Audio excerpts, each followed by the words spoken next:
Oh, man, the Out of Bounds show is brought to you by Sound and Communications. Design build. Top quality audio visual. Leading edge audio visual for your sports facility, church, or business. SoundcomAV.com. Out of Bounds, 105.9 The Zone, ESPN. We were talking about Tennessee throughout the last hour or so of the show. We did mention the LSU-Florida game, which is getting overshadowed, as it should be, but still there's a lot riding on the line for those two programs this weekend. But what happened last weekend in Baton Rouge does not happen or hasn't happened in a long time. LSU lost 40-13 by 27 points to the Tennessee Volunteers. And we bring on LSU insider Mike Detillier, Saints Insider 2, WWL Radio TV New Orleans, and Mike D joins us on the Dos Equis guest line. Mike D, I understand that LSU is in transition. It's going to take a minute for Brian Kelly to get them where they want to go, but were you still surprised that they were dominated at home? I was surprised how much. I thought Tennessee would win the game. I think Tennessee's a better team today, and certainly better at the quarterback position. That's where it gives them a big advantage. And, if you get that spot right, you're going to win a lot of games if you can get the quarterback position right. And you think about Lane Kiffin and what happened at Ole Miss. He went from what they were, a 4-win team with Matt Luke, to a 5-win team, to a 10-win team within a year. Okay? Matt Corral. He settled the quarterback spot. No doubt. And when you think about that jump from year 1 to year 2, Corral was a big part of that. And think about Heupel, okay? He comes in. That job was not supposed to be for Hendon Hooker. It was Joe Milton, who was from Pahokee, Florida. He went to Michigan. They brought him down. Joe was going to be the guy. He won the job in the fall drills before, the regular season started, played a couple games. They go to Hooker. What happened since? W's. And that position sort of changes the reality of where you're at. You think about Lincoln Riley and USC. 53 new players on a team at USC. Total changeover. But he got it right at quarterback. He would get Williams and brought him to USC, and that's been the difference. And it's the connected dots of what's happened. You look at LSU, Joe Burrow 2 years, and then post Joe Burrow. And what has happened. You think about Alabama and that lineage of quarterbacks that sort of went through. Jalen Hurts, Tua Tagovailoa, Mac Jones, and now Bryce Young. And you got a glimpse of what you might see when Bryce is not there against Texas A&M. It's the changing spot all across the board. And, it's difficult when you go somewhere and you don't have that guy. And it's like the NFL. It's rare that a coach gets run off and he got a unicorn quarterback that can really turn the engine over on the car. So you see it at LSU, the struggles at the quarterback spot post Joe Burrow. And, it was supposed to be Miles Brennan or Max Johnson or Peter Parrish, T.J. Finley, Garrett Nussmeier, now Jaden Daniels. And, that's not none of those guys are going to be able to turn it over. I think they do have a guy there. He's a true freshman in Walker Howard. I think he's the next. Now, I think he can get it done. But until you figure out that quarterback spot, Brian's going to have outings similar to this. And Billy at Florida, he got Richardson, who is super talented, very talented, but he doesn't have a lot of or starting experience, I should say. And you're going through the growing pains of a young quarterback. So it'll be interesting this weekend.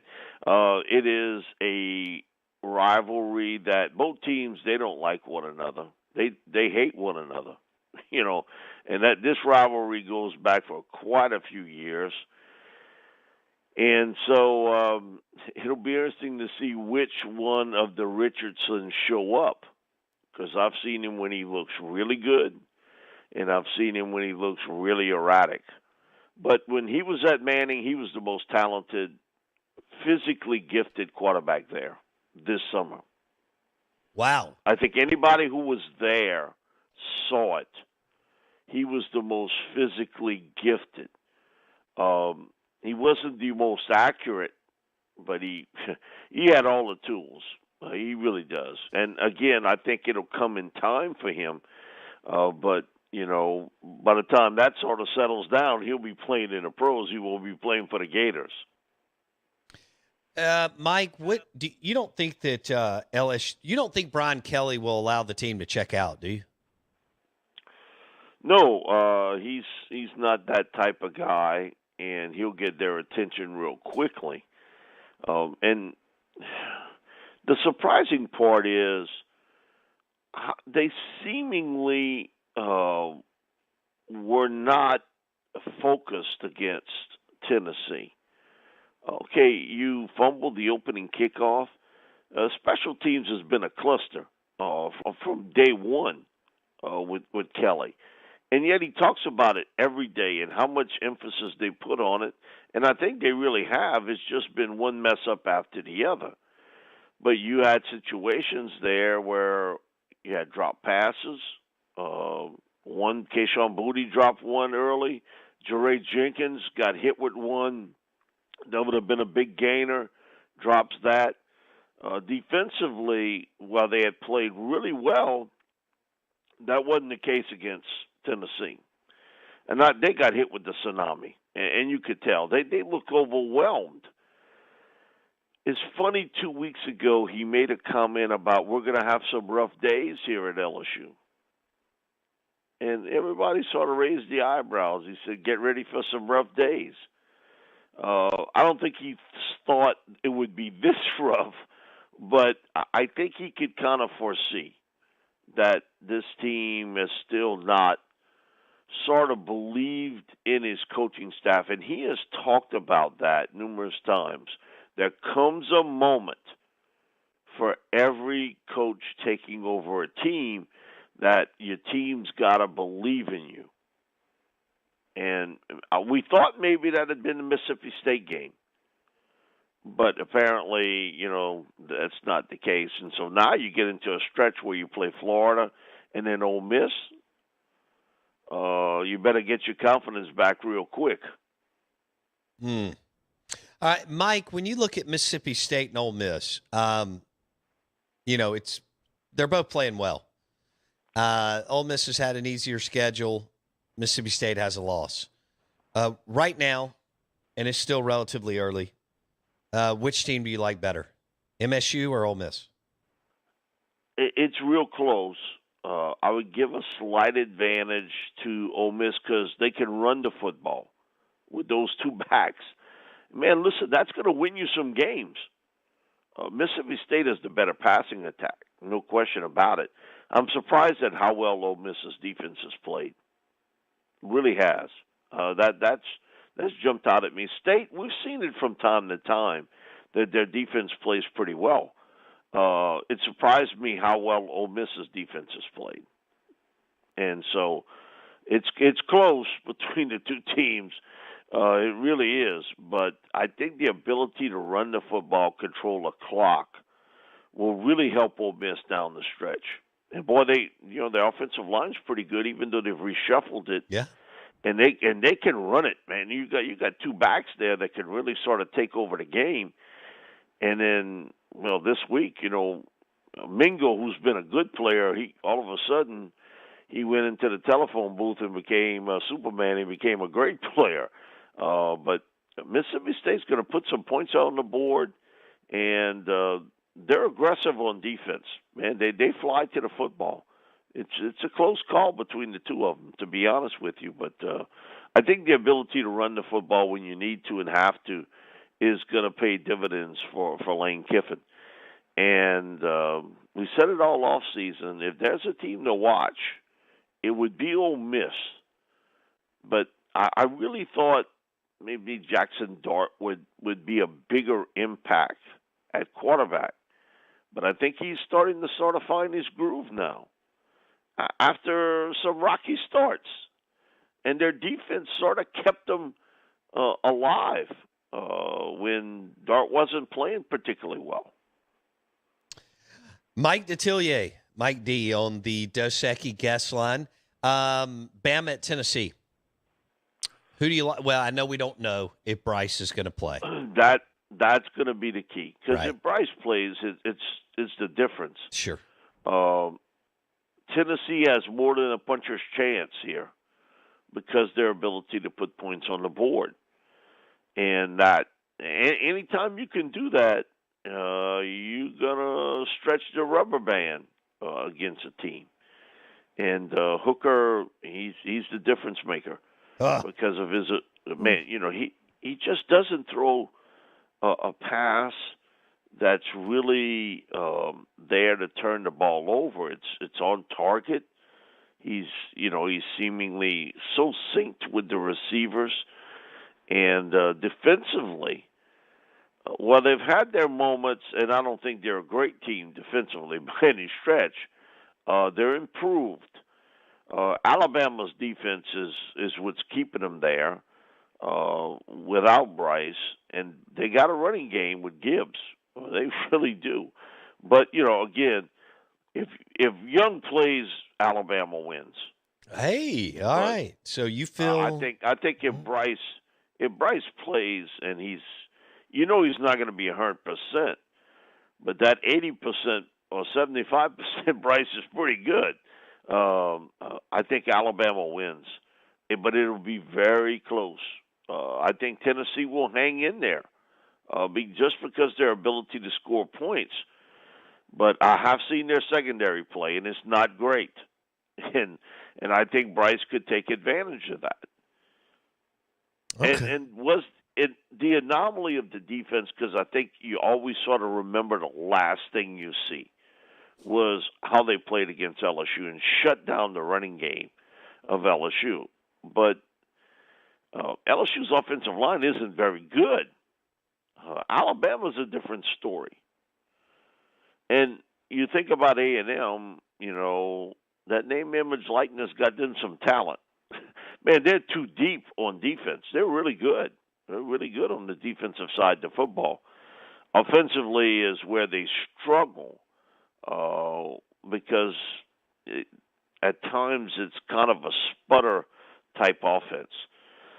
But that game took a lot out of you to play against A&M. It took a lot more out of you might have thought. But I think Alabama, if Bryce Young plays, Alabama wins. But if he doesn't play, then, man, it swings toward the Volunteers. I can't wait. I'm looking forward to it. Mike D on the Out of Bounds show. Mike, let's switch gears and talk a little Saints and Taysom Hill. They needed a W, and in the NFL or any sport, any level, it doesn't matter how you get it. And they got it. What was your one takeaway from the Saints getting the big W this weekend? Well, one, Seattle's a bad defense, and secondly, it's rare that you see a guy in the NFL that you can't compare to someone else. Taysom Hill is that guy. Compare him to someone else who can play running back, wide receiver, tight end, plays a little quarterback, special teams. In the modern era of pro football, I can't think of another guy that can play it at that level. I can't compare him to anybody of my youth and of my age today. There's been no one like him. I lived next to Joe Clark, who passed away last year. Joe was a player for the Cleveland Browns, coached there a couple different times, and he would tell me that I've never seen a guy like Hill as a threat to do all those things. He said the greatest all-purpose player he ever saw, and Joe had some age on him, was Lou Groza. And he said, I played with Lou, and actually I was on coaching staff with Lou. And everybody remembers Lou Groza as a kicker. But he started 11 seasons in the NFL at offensive tackle. So he said not only was he our kicker, he was our starting tackle. And he said back in '57, Paul Brown comes up with this thing, and he says, Clark, we're going to have rotating defensive tackles. Our tackles defensively are wearing out during the game. He says, well, who's going to be our third guy? Remember now, he had traded Doug Atkins, who goes on to have a Pro Football Hall of Fame career, to the Bears. Atkins and Paul Brown didn't quite get along real well. And he trades him off to Chicago, and guess who becomes the rotation defensive tackle? Lou Groza. So he said, think about it. He was our place kicker. He was our starting right tackle. He was our rotation defensive tackle. He played from 1946 to 1967. Wow. So he says, there aren't a lot of humans that could do it. And he said the crazy thing about Lou is after the game, he looked like he was waiting for the bus to bring him to the beach. He said, he wasn't out of breath. It was everything's fine, everything's good. I'm ready to play some more. He said it was amazing his stamina as a player. And he said that Paul Brown made him do a chart.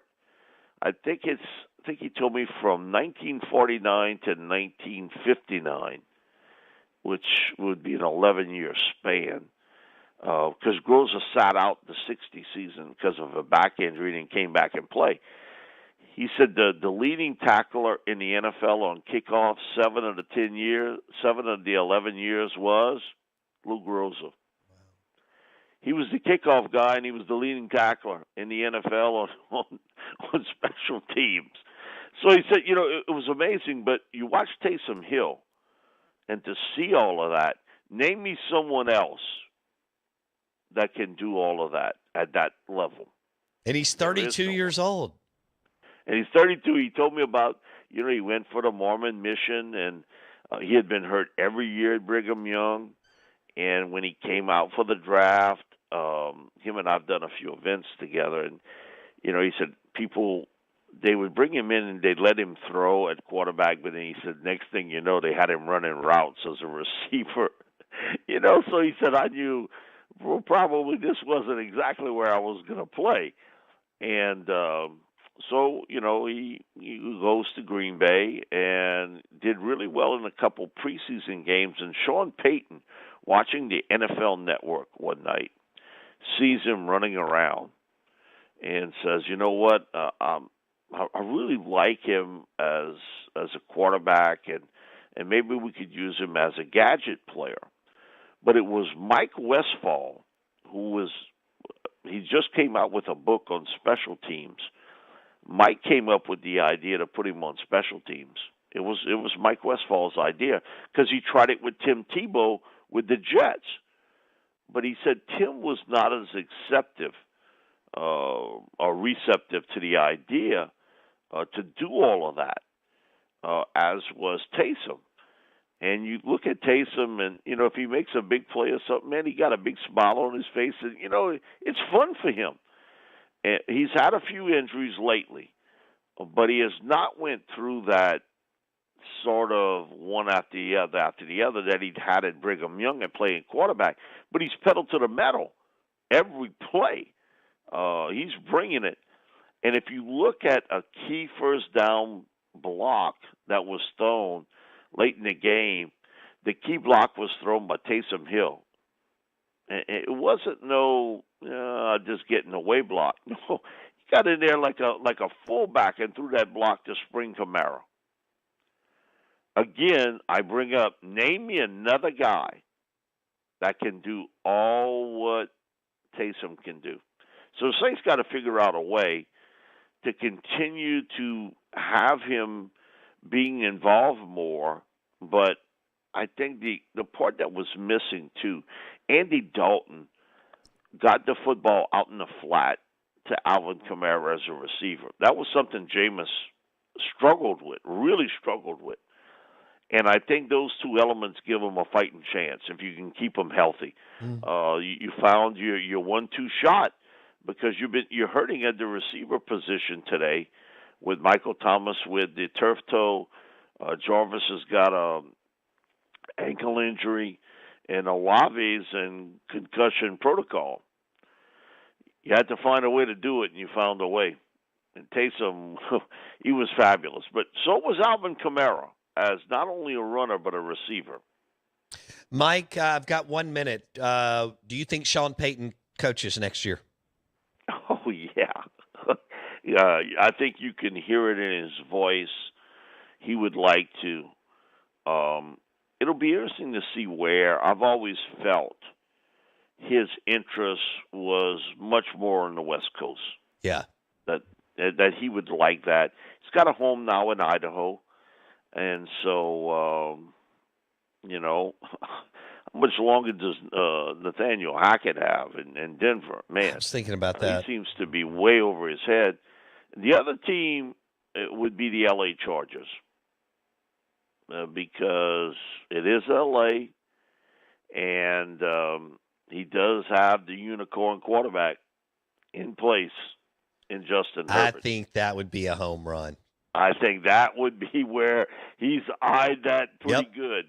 And doesn't his daughter live out in L.A.? Him a game. Mike, What's that? Doesn't his daughter live out in L.A. and she's in the entertainment? Yeah, she does. Okay. She lives in the Santa Barbara area. Got it. Yeah. All right, that makes sense. The Chargers, boy, that'd be dangerous. Sean Payton and Justin Herbert. Goodness gracious. All right. And they got a team that's built to win now. That's true. Doesn't have a lot of pieces that he needs to put in place. But I would be really surprised if he was not a head coach in the NFL in 2023. And I never thought it would be Dallas because he wants full control. Right. Yeah, I didn't buy that either. All right, Mike D, at Mike Detillier on Twitter, WWL Radio TV New Orleans. Appreciate it, buddy. Talk next week. Thank you. Appreciate it. He's awesome. Mike Detillier on the Out of Bounds Show, brought to you by SoundcomAV.com, the absolute leader in audio and visual. Top quality audio and visual, providing leading edge audio and visual for churches, sports facilities, and businesses. Acoustics, audio, video, lighting, integrations, SoundcomAV.com. Mike Detillier on the Dos Equis guest line. We'll have David Johnson, Rebels 247 at 9:30.